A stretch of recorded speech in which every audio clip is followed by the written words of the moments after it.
right. Yeah, I think we're coming up on time, so let's prepare to start this session. The session is called Ask Catalan Experts, and it's a live Q&A. And in this meeting, in this webinar, we will also be sharing our automated testing best practices. And to introduce ourselves, I'll go first. My name is Nicole, and right now I'm working as a customer specialist in Katalon. I've been here for almost more than 2 years, and I've had like extensive experience in consulting a lot of teams of all maturity and sizes when they are exploring the Katalon products. So usually I support everyone to overcome all the hurdles in the evaluation, in the adoption. And so you can use the tool and adopt automation practices successfully. I'm very enthusiastic about technology, and I want to make sure all the people who use Katalon can leverage the best features that we have to offer. And then here with me in this webinar, we have Vaibhav Jain, who is very familiar with the series. Can you introduce?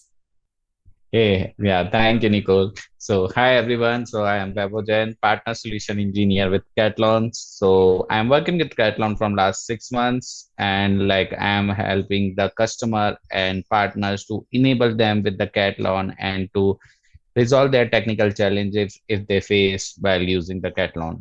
If I'll talk about my overall experience, I have 12 plus years of experience in software automation over the various tools and like almost all the experience in automation testing. So yeah, that's all about me. All right, thank you, Vaibhav.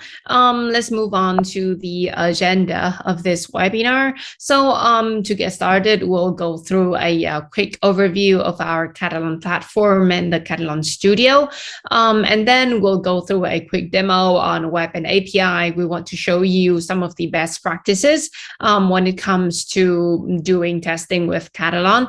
And then we will recap all the helpful features that we have gone through in the demo. And then next up, we have a small Q&A session. And yeah, like the title of the webinar, we'll go through any questions that you might have regarding the demo content or just regarding test automation or Katalon in general. And then, yeah, we'll have a quick poll and then a wrap up for this session.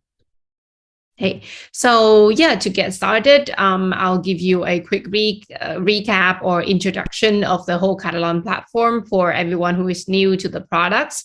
So here is the sort of general overview of what we offer at the moment. At first, we have the Katalon Studio for test generation. The studio will support you to create your test for web applications, API, mobile, as well as desktop applications. And using the Katalon Studio, you can create your test cases and you can run your test cases in your local machine. Using the Katalon Studio, it's very easy for you to create all of the test cases. You don't need any like previous automation experience. You can use our record and playback mode where you only need to interact with your application. And then all of your testing scripts will be saved automatically. So it's a very easy tool to use for testers coming from all different backgrounds. And then for the test execution side, we have the runtime engine first. Runtime engine, you can understand it as like an add-on to the Katalon Studio.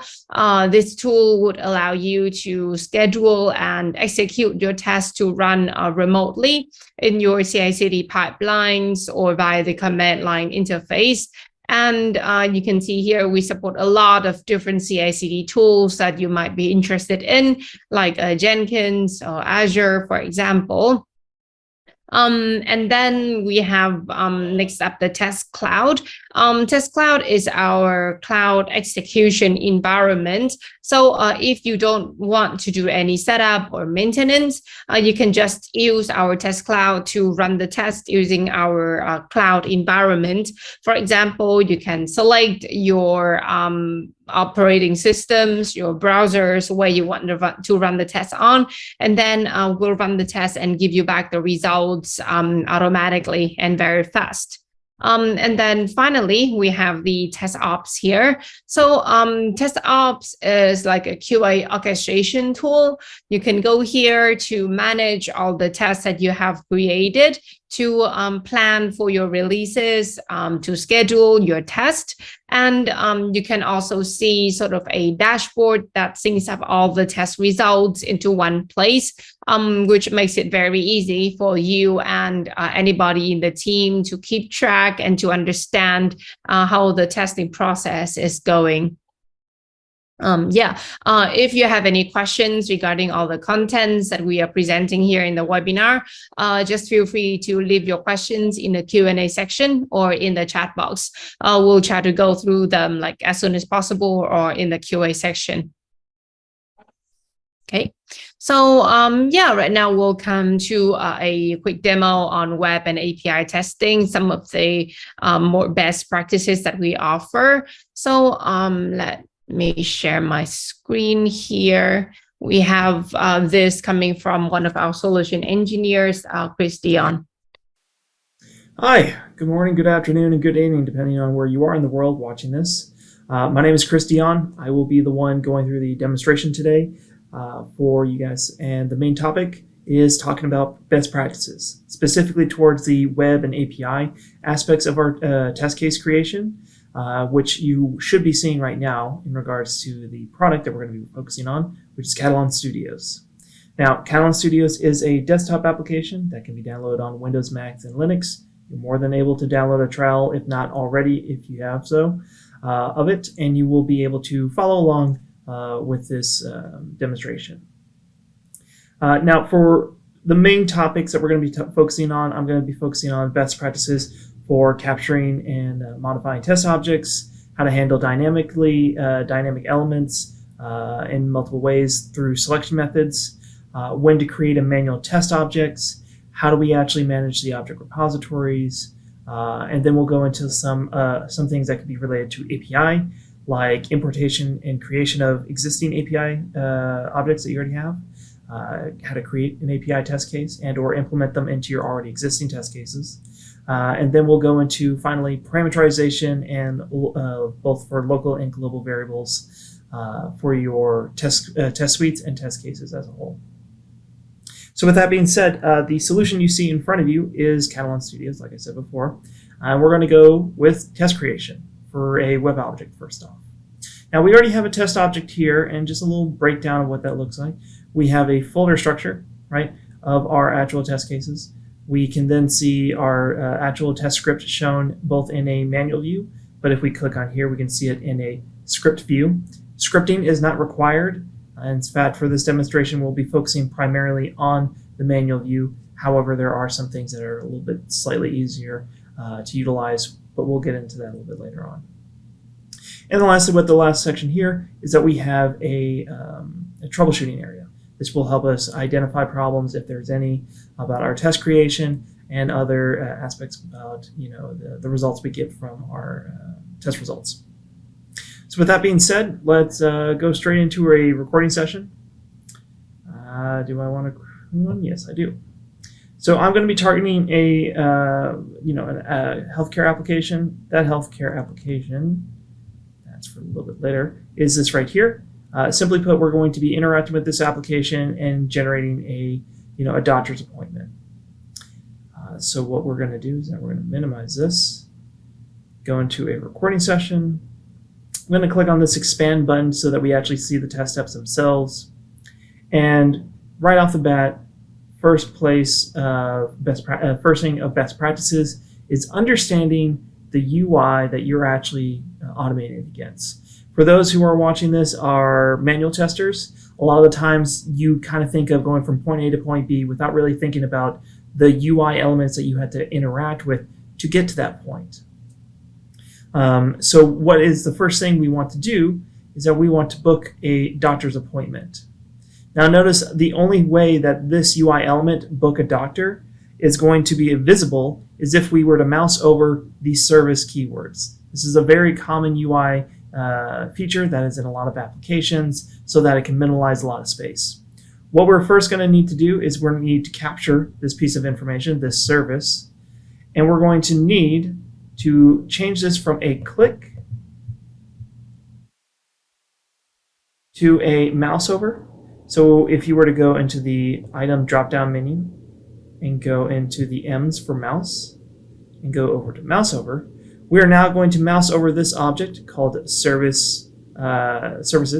And you can tell this is the UI object we're interacting with because as we move our mouse along, we can see that our mouse's or cursor is highlighting the UI element that we're wanting to interact with.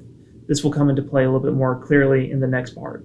So we're going to go click on the book a doctor, and then from here we're going to interact with a book appointment. Another thing to take note on. There are multiple layers of UI elements on a given web application, and it is possible that there is more than one way to interact with that specific UI element. So here we see a large border. This could be just a container of all the buttons. We then see a highlighted version of the blue button, and then we see the text. This is a good way for us to identify which UI element should we be working with. Now, since this is a very unique object on the screen right now, if there was a row of them inside this long column, all of them very similar, it wouldn't be the best UI element to pick. So in this case, I always encourage if there is a text inside of that button and that you're highlighting, select the text. That text will be more unique than any of the graphical UI that you select. So in this case, I'm going to select the book appointment text inside that button, create a step on it, and again, from here, I'm going to, type in some information. Again, we can see all of the actual details shown here. Again, I'm just putting in some random information, so not a big deal, right? I'm not a doctor. From here, we're going to go into selecting things from like a drop-down menu. Again, less things to worry about because these are more common things in a web application to be aware of. So visitations, if we wanted to set it, we can set it to another day. Let's say the 30th. Exam, results, and then we'll click on the submit button, right?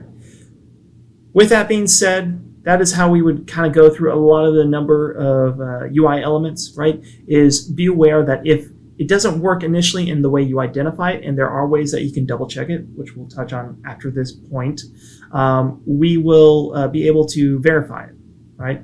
So one of the things to be aware of is verification steps. Just a little healthy reminder. If you at any point in time during your recording session want to verify a piece of information, you simply need to right click it, go to Katalon, and then you can select any of the verification options shown here. I'm going to verify the element text. These are not the only verification options to choose from. This is just simply the ones that mean the most. Now, there are some other things to be aware of. This is towards dynamic elements, and this will kind of lead us to the more advanced ways of identification and or other methods of identification. So let's go back to the home page. We essentially have a test script, right? We have successfully created an appointment, and with that appointment, we are able to actually verify if my name, Dr. Dion persona, is actually going to be shown on the screen. Okay. Now, as a user, that's good. I created a test script. As somebody who wants to automate this process, I may want to double check on some key elements. First off, we still have something called a show captured objects. Right? This is going to showcase how we actually identify the object on the screen at a given moment, and we can simply just highlight a specific step in our test script. Let's go to that service that we were going to mouse over. And when we click on that service, we can see that we have the object name, the selection methods to choose from. We don't just have XPath, we have attributes, CSS, as well as an image-based identification. And you should know, as you guys either have automation experience or for those who don't know, each selection method has its pros and cons. How we actually identify an object optimally is based on the way that that object is created and or is shown to us on the application at that time, right? So if an element is dynamic in data, right? If it is going to have, unique user ID, session ID, transaction time, or, a certain amount for a transaction or something along those lines, things that can change over the course of a period of time, we may not want to use something like data as a way of identifying it, but on location. That is where XPath excels, is location-based identification on the page.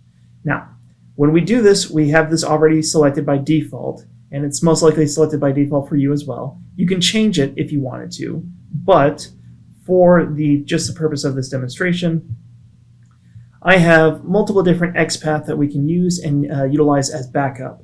This is something that will come into play when we start focusing on self-healing insight. But this main highlighted blue section right here, that is called our selected locator, which is the main way that we identify the actual object that we're interacting with. In this case, let me just minimize this a little bit more, not that much more. So in this case, it's the service in the background. So I have a verifying highlight, and I can see and test the way that we identify this object by default, and we can see, am I able to identify it? You can see on the top left section that is actually blinking, which means we are, and also we are able to verify we are only able to find one element, which is good. That's what we want. We can continue on with other aspects. So if I were to go over there and do book doctors, I can identify in that fashion as well, and continue doing this for every single step we wanted to do. You can do this as well by going back a page. You can pause, especially if it's like a link to services or to book appointments. You can go back a page, pause it, and then do the verification as well. That way you don't have to accidentally recapture steps. Okay, but let's say the UI element is dynamic in location, or not dynamic, is dynamic in location, right? We need to focus on the data, right? What are things that are tied to it that are unique compared to others? If you have a long list of results, let's actually go to that point. Let's go to book a doctor. So if we have a long list of things, like these list of doctors and availabilities, right? How do we decipher between any one of these? Now, in this case, we are able to identify them because of the way the application is laid out, which is, box by box. But what if that's not the case? What if we're not able to identify them in this direct approach? We instead need to make sure that the data of the row or the column or specifically parts of the specific parts of the application is able to uniquely identify them through data. Because if we were to use XPath for these, let's just click on John, right? If we were to use XPath for these, then the location of that XPath can be cluttered based on the location of all the other similar UI objects right next to it, right? So in some situations, XPath can still work, but it may not be the most optimal way of doing it. Instead, we can switch to our attribute way of identification. This is so that we can actually start looking at the data of the actual object rather than the position of it on the page or where it's roughly located on the HTML side of the application, or the front end, I should say. Now, the attributes way of identification, it's pretty straightforward. We get all the information tied to a UI element. That is like the HTML, CSS layers of properties and values. And we start identifying them through a combination of data, right? So we have one, it's called text equals John. Now, if we know that, say, the class is going to be also utilized because it's in the second column and there's multiple Johns on the page, we can use that as another way of doing it. We can also go based off of tags. And these are just the things that we captured initially through our application. If there's any third-party attributes and values that you associate to your UI elements, these are things like some automation engineers use like automation tags, which is simply a unique ID for every UI element in an application. That way they can use data-driven identification to look at the specific UI object that they want to work with, right? Those are ways of actually going and using data as a way of identifying it. Okay, CSS and images, I would say, are really good ways as a backup for your backups. CSS, again, just using the selected locator on the CSS layer. And image-based, you'll need to provide an image for us to work with, which is using pixel by pixel comparison, right? I will say from my own professional experience, as well as the experience of the people I've helped with utilizing it, XPath and attributes will be your main way of identification when it comes to your recording level scripts. Okay, so we have our test script. We'll save this here. Now, this is starting to go into the next part, which is how do we manage our object repository? I'm going to show you what my object repository looks like, and it's not going to look pretty. And with that being said, how do we actually manage this properly?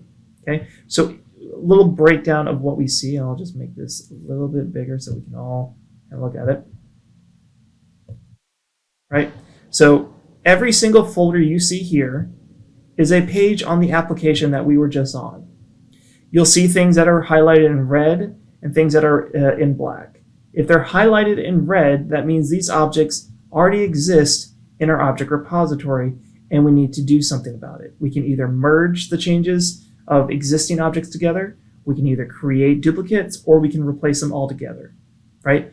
If you have dynamically located elements and or things that you modified previously, I would not replace them or merge them, or it's a little touchy. In fact, if you have let's say you record the test script and you record it again, right? Let's say 3 months down the line, you need to add a couple of steps, right? I would not encourage you to create the test script all over again from scratch. There's ways that you can simply pause the recording session, go to the page you need to, interact with the UI element that you want to, and then put it in the script exactly where it needs to be, right? That's a good way of just sliding in specific UI elements.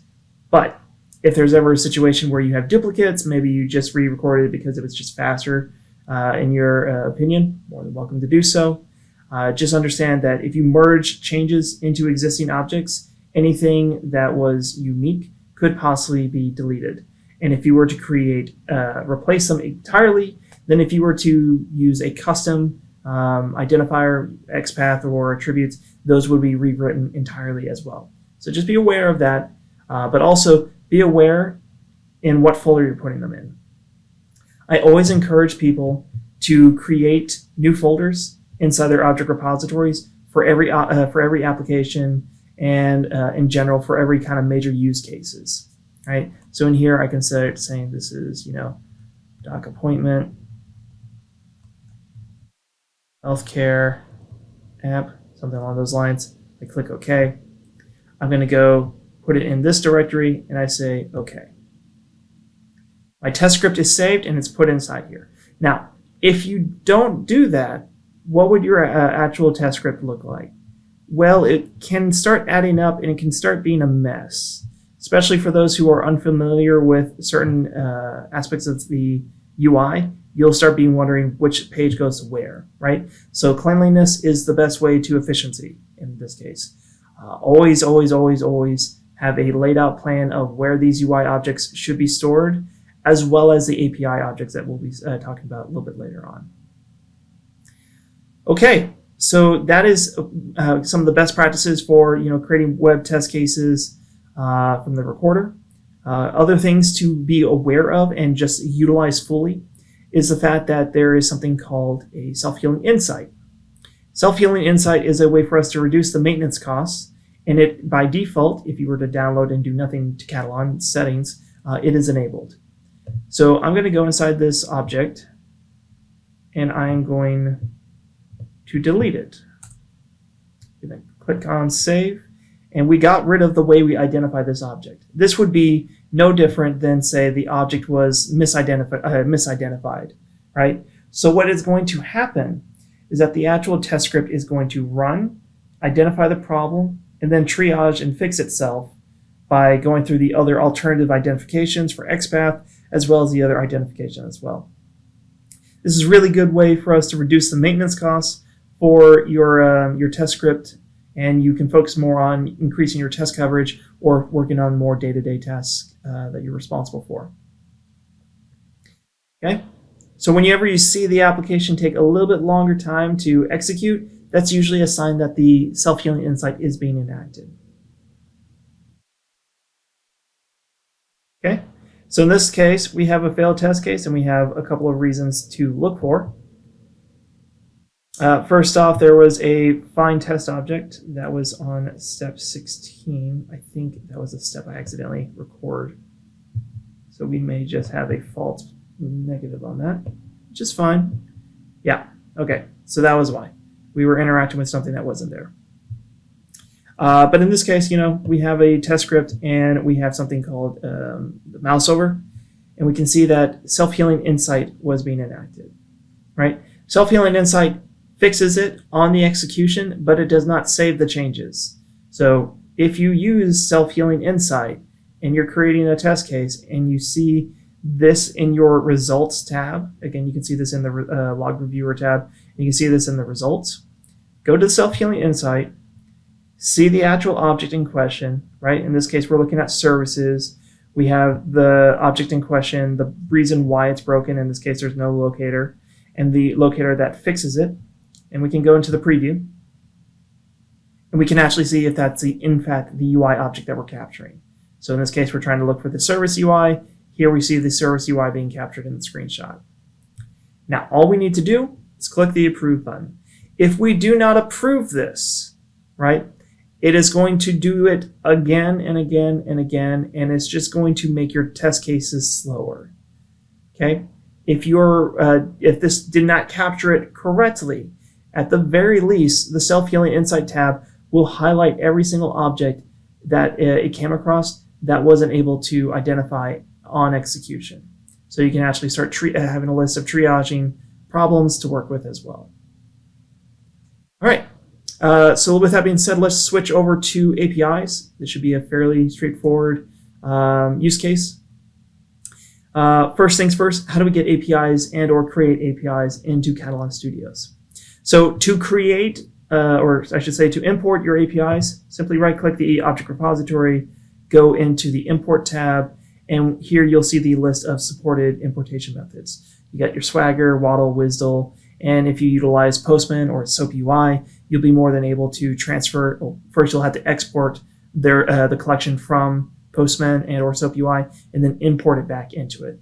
Simply just click on one of these and follow the instructions that you see in this area. In this case, for Postman, we would need to import. We will need to import by browsing for the local extraction file that Postman creates. I have a separate project for this, so we'll just go inside of that one.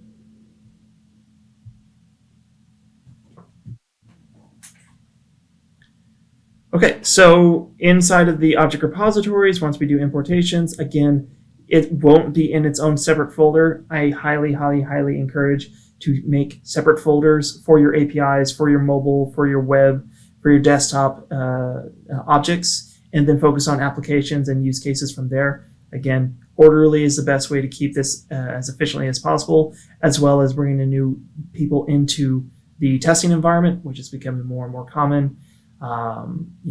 Make it easy for anyone to kind of interpret what's going on or where things are located. But here we see the actual APIs. Inside the APIs, we will have our already configurations done for us. I'll drop this down a little bit so we can see some of it.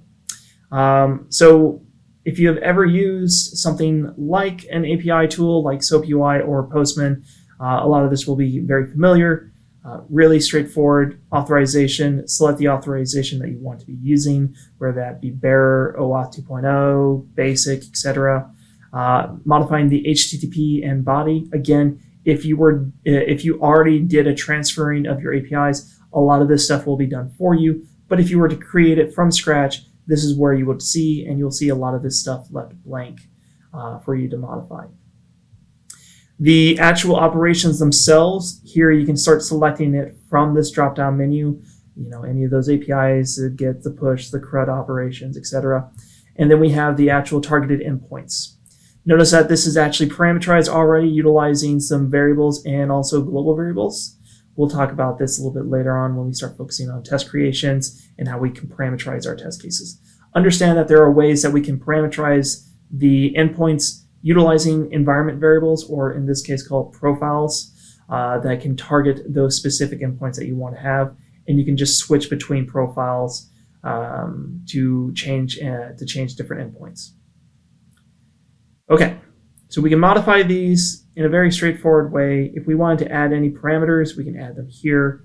But at the end of the day, if you did importations, which is the majority of what a lot of our users have, we can actually start seeing them being shown here and utilizing them in test cases. Straightforward. Any test case, for this matter, can be done in this way. I'm just going to delete some of these because they are kind of redundant. We'll be focusing on just this one, but let's assume we have a test case like the one that we created for our web application. All you need to do, you won't see this because it's only for APIs, but if you want to bring up your web service or your API test cases or API calls, you can simply click on the drop-down arrow for the add. Click on the web service keywords, and now when we go into this drop-down menu, we can see all the API or in this, the web service keywords that we have available towards us. So the main ones, of course, are going to be send request and send request verify. Send request is simply just sending the information in the APIs. Verify and the verified option is for us to actually verify the response object that we get. So the verification is done on an API level. I can show you where that is real quick. It's in the verification. This is where it kind of gets a little code centric, but it's pretty boilerplate, right? Majority of this stuff you can easily utilize our snippets. So if you ever want to incorporate any of the test objects or get the response object, etc., you can simply just click and drag any one of these parts into our test script. So in this case, I'll put it here, put a snippet, and you can see that test object being created for us. Okay. And again, syntactically, you don't have to worry about anything. You just need to plug data in with each other. So I will delete a couple of these steps.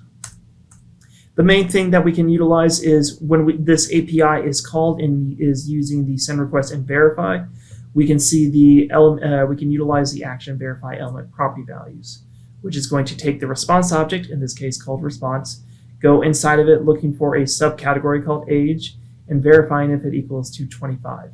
This could be a 25. This could be anything that we want that we can parameterize, like integers, strings, etc., as long as the data types match. Okay, and again, all of this is pretty easily done, and we can easily, if you're ever wondering about syntactically how to do it, we can easily use our snippets as ways of creating that narrative for us. Now, inside the test case itself, right, we have our ability of creating all of our test steps. We have verification options and any of the other actions that we have in this drop-down menu. Okay, that's great. We'll have our API test case. In this case, it's going to be using something called a custom keyword that is going to create a new user, and it's then going to needs to have some input for that API call to resolve.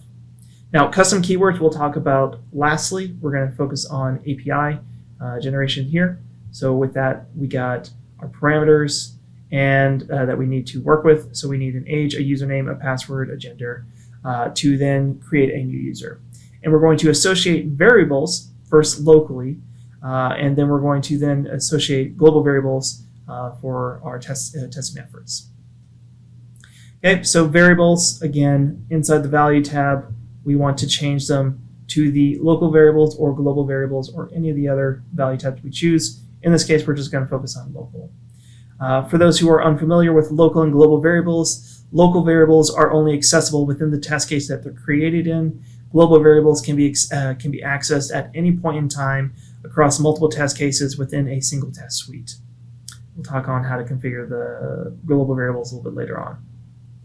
So inside of our variable tab, we can now see our actual variable shown here. So we can simply just click on the add button, give it a name, give it a type, give it a default value. So if there's no data, this is what the data will be in place. And then we need to associate those variables inside the input section. Inside that input section, we can then go down to this, select the variable type for local variables, and inside the value tab, we can see all the local variables listed below. So we're going to tie the age variable to the age parameter and do the same for all the others. Now, parameterizing is very straightforward. You have data files. We support data files or external data coming from CSV files, Excel sheets, and or SQL databases. So you can pull all that information. At the end of the day, it's going to be a table like this. That table is going to be then utilized to parameterize our test case. We can do this locally inside of the individual test case, going into the data bindings. And then we can click on the add our list of users files, and then either individually or as a group, we say what type of information do we want? Do we want an entire column, a specific index of that column, a default value, which is the thing that we created when we first created the variable. In this case, we're going to say the data column. And then we want that data column to come from a specific file. We can have more data files if we wanted to, but we just have one. In that case, list of users.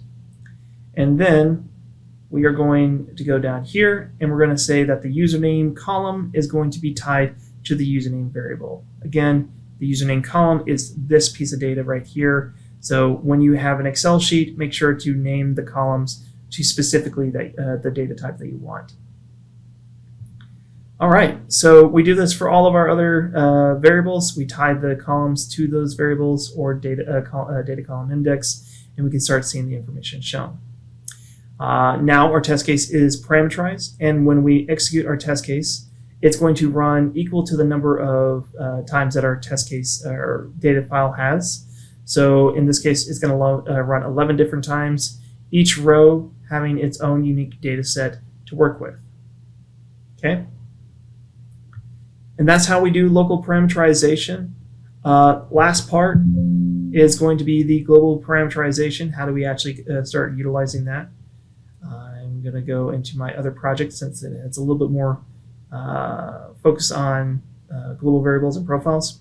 Again, I only have this for demonstration purposes. Most likely what you'll have is that you'll have an API test case inside of your object repository, inside your test case folder. That still is like any other UI test script you're going to make. So we have our test cases. We parameterize them both for web and for API. We can incorporate them into something called a test suite. So we group a bunch of test cases together. We have a test suite. If we group a bunch of test suites together, we have something called a test suite collection. Okay. Now, a test suite collection is where we can start focusing on targeted environments and environment variables called profiles. So here we start seeing that if we were using a Chrome test suite, we'll start seeing all of the supported environments. So I can say I want this to run in Chrome. I then can say OK, and then I can do the same to set this to Firefox, IE, as well as any other supported browser that we have. Now, if you were to have profiles, this is how you do profile environment testing.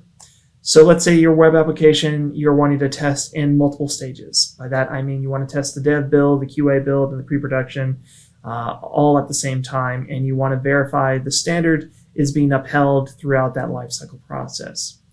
You can easily do this without having to manually modify your test scripts all the time by creating profiles. These profiles will always, every project will always have one called default, but you can easily create more by simply right-clicking, going to new, going to execution profiles and giving it a name. Here I have a profile called dev with a variable, global variable called base URL with an uppercase U, and its value is at dev.demo.com. Okay, so this is targeting the demo version of my application, the dev build of my demo application. Now, if I were to open the default one, I can see that I have the same name, exactly spelled the same way, except this time the value is qa.demo.com. Now, these two different profiles can target different versions of my application, but still utilize the same test case. The way we actually tie that is by going into any of our test cases. Let's go to the one that we just made.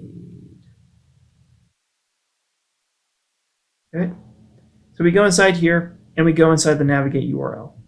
Okay, much like what we did with local variables, we do the same thing for global ones. We go here, select the global variables instead, and inside here you'll see the base URL. Now, you're only seeing the default one at this moment because that's the profile that we're using at this time.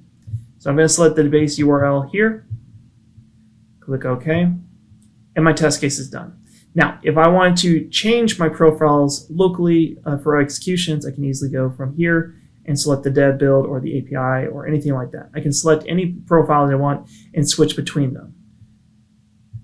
I can also then go into back into our test suite, and I can start changing these profiles in the drop-down menu here. So I can say this one goes into dev, the other two goes into default. Utilizing all these skill sets that I've showcased you will help you guys tremendously in, first off, having test scripts run for a longer period of time without maintenance needing to take place. Second off, have confidence that the automation test scripts that you've made work efficiently. And thirdly, you'll be able to incorporate your web APIs as well as many of the other test scripts, because a lot of these skill sets are skills that I showed you can be transferred over to the mobile or the desktop application into your day-to-day usage of Katalon. Again, if you have any further questions, I always encourage you guys, please reach out to us, put them in the chat. We'll be able to address them as soon as possible so that we can triage or address any of the other pain points that you may have in regards to creating automation test scripts. Okay? Pleasure to talk with all you guys. I hope to hear back from you guys soon. Take care. All right, going back to this screen. Yeah, so that was a quick demonstration from our solution engineer, Christian. And yeah, we hope that was helpful for you guys. So right now, let's do a maybe quick recap on the best practices that we have gone over in the demonstration. So yeah, Vaibhav, can you do this? So I was telling how we can modify the already captured object and how we can make the dynamic elements to be a more static one by using the DOM structure, and how we can manage the test object repository very effectively as shown by the Chris, and how, like, if I talk about the keyword driven testing, though, what we need to based on the automation, we need to figure out like how we can use the more effectively the keywords. If something is not working, how we can create using the custom keywords.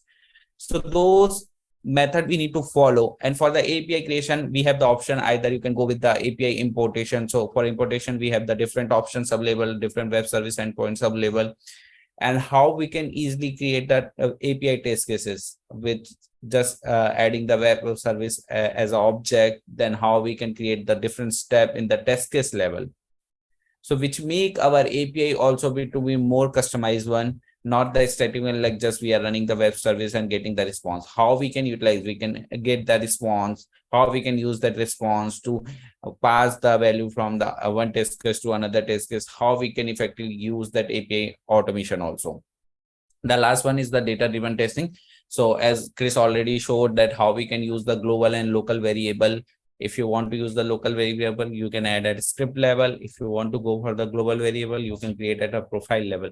And how effectively you can use the profile if you want to work with the different kind of environments in your testing. Like if you have the QA, UAT, how you can manage all the different environments profile, and you can use the same script to execute on the different profiles with less efforts.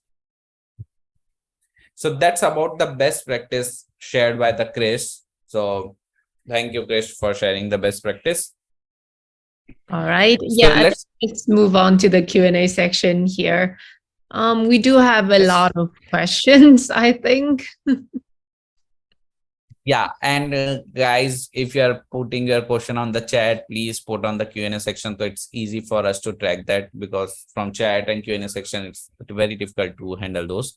So let's start with the question in the Q&A section. So as Pavitran sees the Catalan studio, currently she is using the Selenium with the Eclipse or APM and Postman for the automation testing. How much Catalan is similar to that, and what will be the advantage?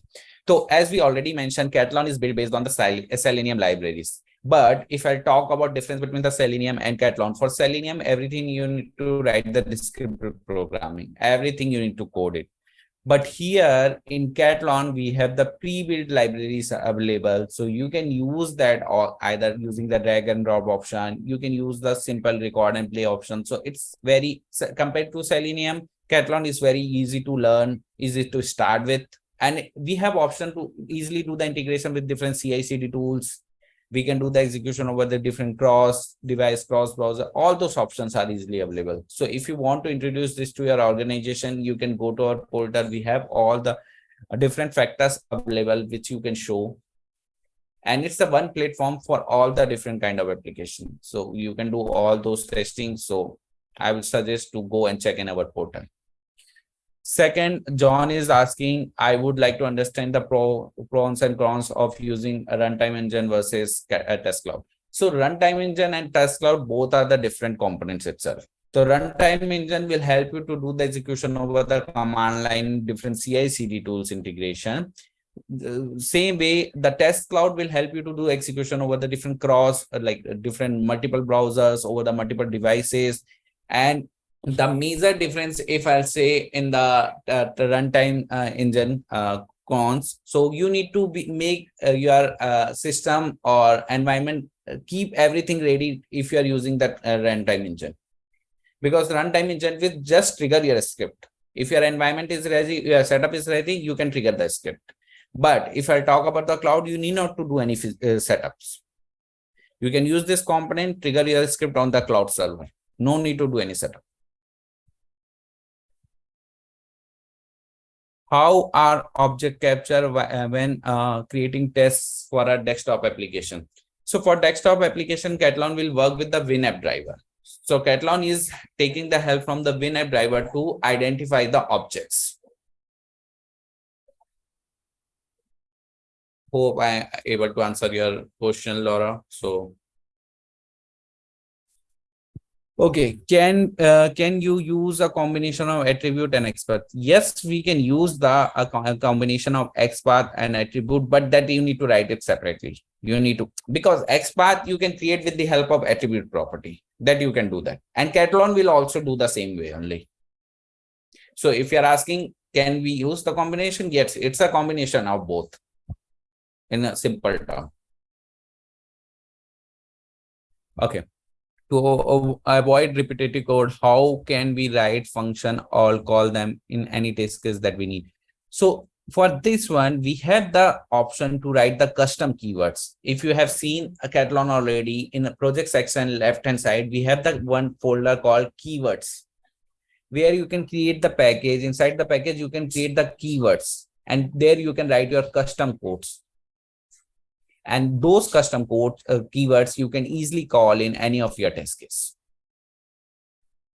to avoid that repetitive work. If you need, you can go to our document section, just search for the custom keywords, you will get all the your query. Okay.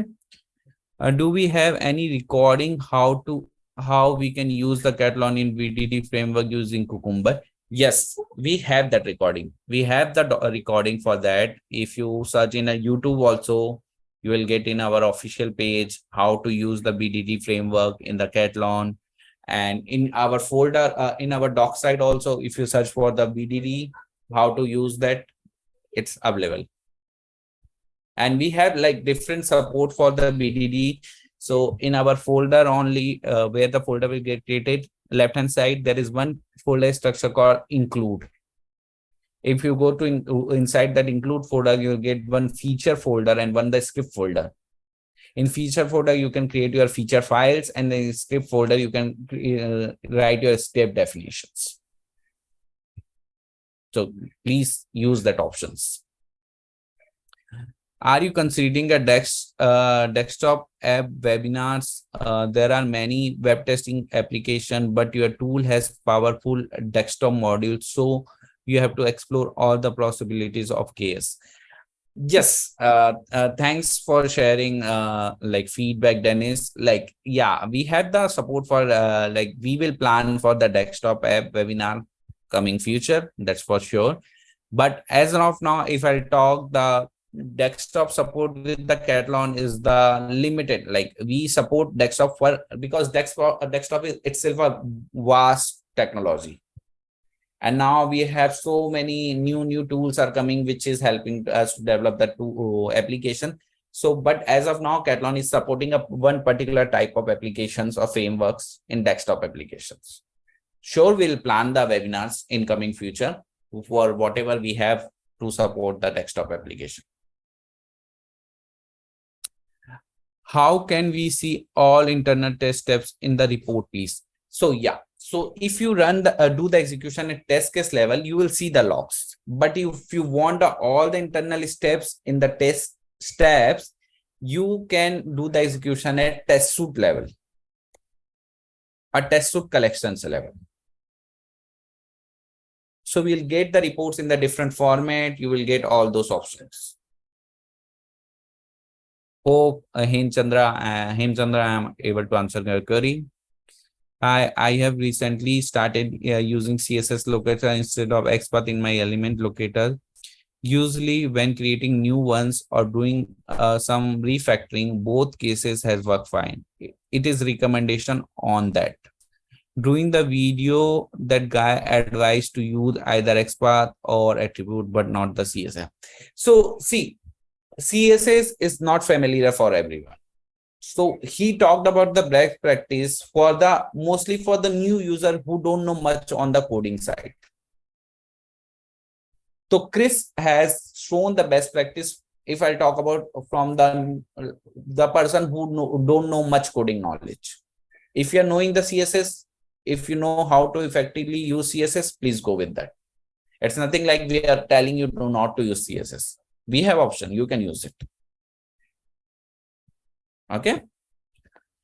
Will be able to view the recording once the webinar is over? Yeah, you can see the recording. I already pinned the link. Like you can go to katalon.com or you can search for the Katalon webinar. You will get the link. There you can access all our previous webinar recording also. Nicole, correct me if I'm Yeah, so after each webinar, we will consolidate the recording and we'll share it in our Katalon forum.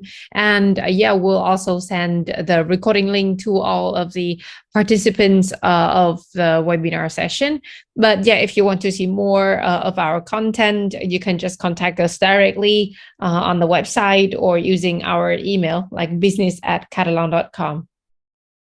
Yes, thank you. So if the target application is only accessible via VPN, can we still use test cloud? So if your application is accessed via VPN, I will not suggest to go with the VPN test cloud option. This test cloud is you are running on the cloud server, so you can't be accessed through the VPN one. That's not possible, but I'll confirm you on that. I'll check with the product team. Is there any option to work on the application which is accessible through the VPN using cloud server? But as per my knowledge, it's not accessible. Does Katalon support for the Flutter application? Yes, Katalon supports. We have the document available in our document side, but we don't have any official demo available, but we will provide that official demo soon. But Katalon do supports Flutter application. You can use the drivers, like there is one APM driver called Flutter. With the help of that, you can automate the Flutter based application using Katalon. Avnish, like you can give a try. If you need any support, please, you can always reach out to us. We will guide you with that. Can we pass the CAPTCHA or OTP in apps mobile? CAPTCHA, it's not a good practice to automate, but OTP one, you can do that. OTP one, we can have the success use cases where we are in the mobile application where we are successfully accessing the OTP from the mail ID or from the mobile itself. So we have that success use cases. Maybe some courses on your academy. Yeah, sure. I think Dennis, you are talking about, I'm not sure, for the desktop application. Sure, we'll try to add some courses for the desktop applications. Thanks for your suggestion. Rahul, latest support version of Android and APM. So APM, we support 2.0. We have recently launched the beta version for the to support the 2.x version. And Android, we don't have, like, whatever APM is able to support, we are supporting that. So we don't have any restriction from the Android side, but from the APM side, we have launched the support for 2.8. Okay. Example case, there are a form registration. I want to test the validation in the email form is work or not. How can I create the test case in Katalon? How make the report? Michael, I'm not like clear with your use case, but like, can you like give us the more on this use case so maybe we can guide you better? Are there any recommendations for speeding up the process of recording or running test script in web browser? I'm seeing it's very, very slow in the Chrome.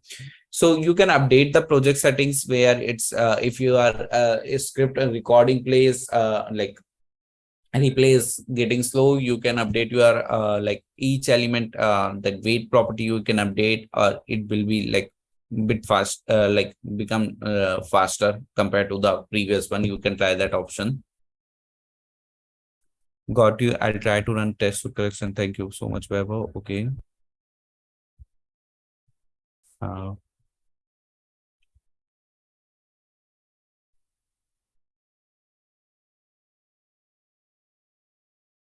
Okay. Is there any way to customize the default team webhook message notification? There is a example of what we have nowadays.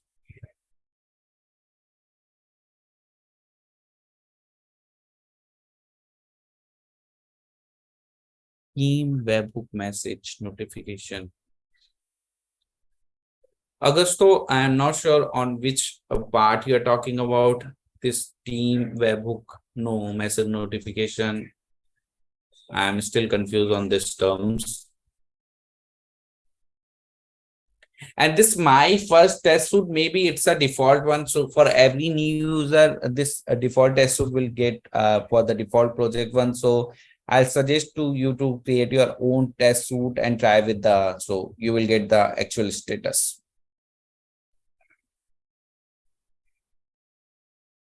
One of the challenge we face in when navigating to a web application, the browser present or not, we need to get past that in order to get the proper authentication. Any suggestion as how to do that?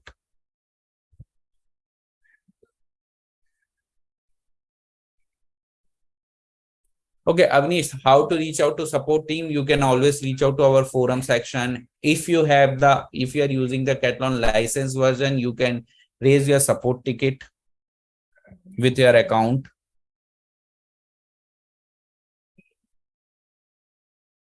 Okay, Jonathan, like one of the challenge we face when navigating to the web application, the browser present authentication challenge pop-up.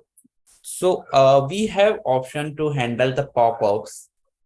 So let me, when we I'll add answers for these questions, I'll add those like documents link where you can check for the pop-up, how to handle the pop-ups. Okay. Any idea on how can we resolve the issue of exception, like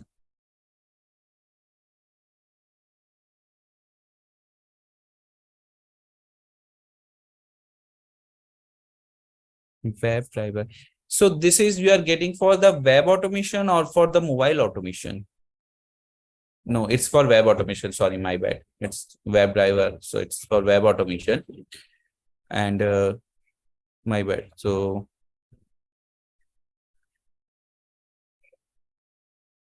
can you try with accessing through like you can try to set up your Chrome profile using that Katalon web.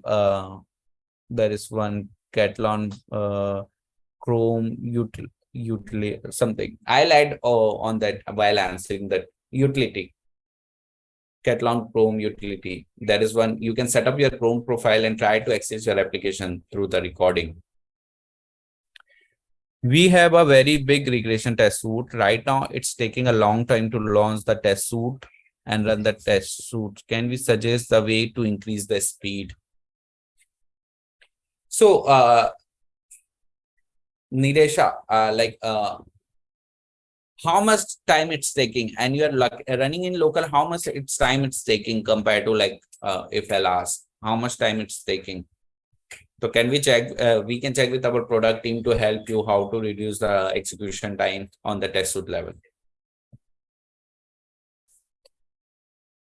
Can we upload or download files? To access a file,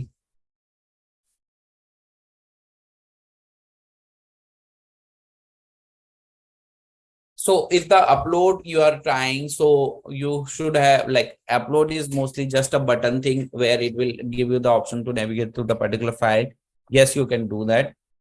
And download one, I haven't tried the scenario for the download, but we can do the download also.